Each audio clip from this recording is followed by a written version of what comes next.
I'm Namugela Louis Aloysius,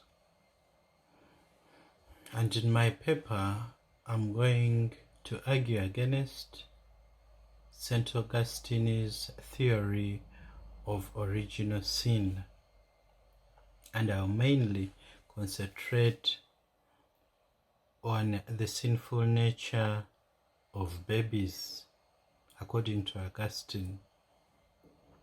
So my paper will have 4 sections. It will have an introduction, a body of my argument, then other sources, and the conclusion. So in the introduction, I'll talk about Augustine's theory of original sin, and I'll specifically concentrate on the Confession, Book 1, 6 to 7 chapter, where Augustine says that sin begins at birth. Even infants are sinful. Augustine also believes that original sin is shared by all humanity regardless of the age. And where did the original sin come from? According to Augustine, he says that according to the book of Genesis, where Adam and Eve disobeyed God and they ate the forbidden fruit, so that's the original sin, and it is shared by all humans, and it begins at that place of birth.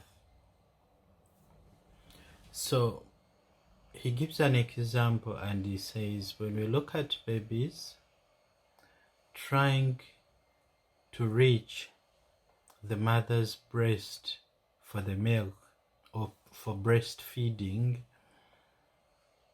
the crying and all those acts that the babies do when they're hungry, according to Augustine, he says that all those indicate the sinful nature of man, even in babies. And he says, even when you leave the babies together, they fight each other. So all those are indicators of how we are sinful even during the infancy time.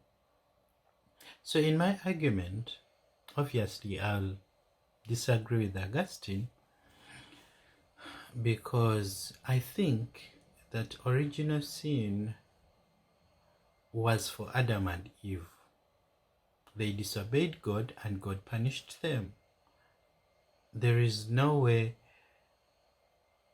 the sinfulness of Adam and Eve traces all the human race.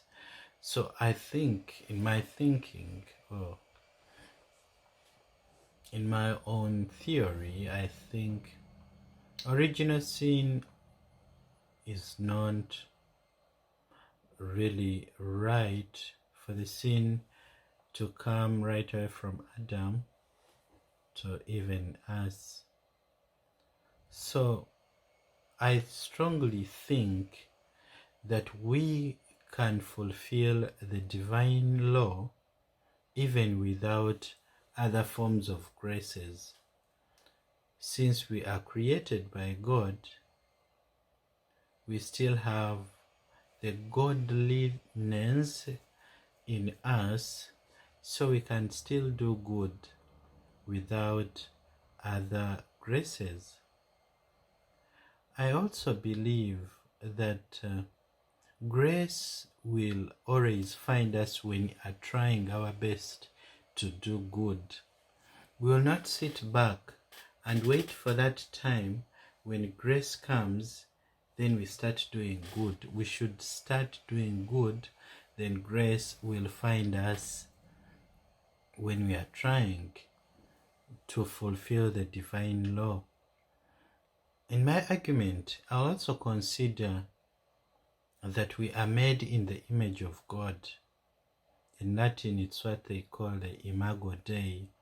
So, since we are made in the image of God, regardless even of the sin of Adam and Eve, it does not remove the image of God in us. So, since we have the image of God, we have the capacity to reason out the sins and we do something good, or that is what we call the divine law, to fulfill the divine law. So we still have that capacity to reason regardless of the original sin. So I also believe that we should take account of our actions. It is not really morally upright for someone to sin and blames the original sin. That I've stole because I'm inclined to steal. I've been telling lies because I'm human, you know. Adam committed the sin and we are inclined to sin. So we should take responsibility of our actions. It is not the original sin, but our actions that really tell of the rights we're supposed to do. We should not always think of the original sin, but we should do our best to do something right. So again, when I look at other sources, I look at what the Bible says about original sin, and I'll specifically look at what St. Paul says. I look at what the Psalms say, and I also look at what the Gospels say about original sin. I'll also use what the Catechism of the Catholic Church says about original sin. And in looking at other sources of the Bible and the Catechism of the Catholic Church, I'll come up with the conclusion of my argument against Augustine's theory of original sin. So briefly, that will be my paper. Thank you very much.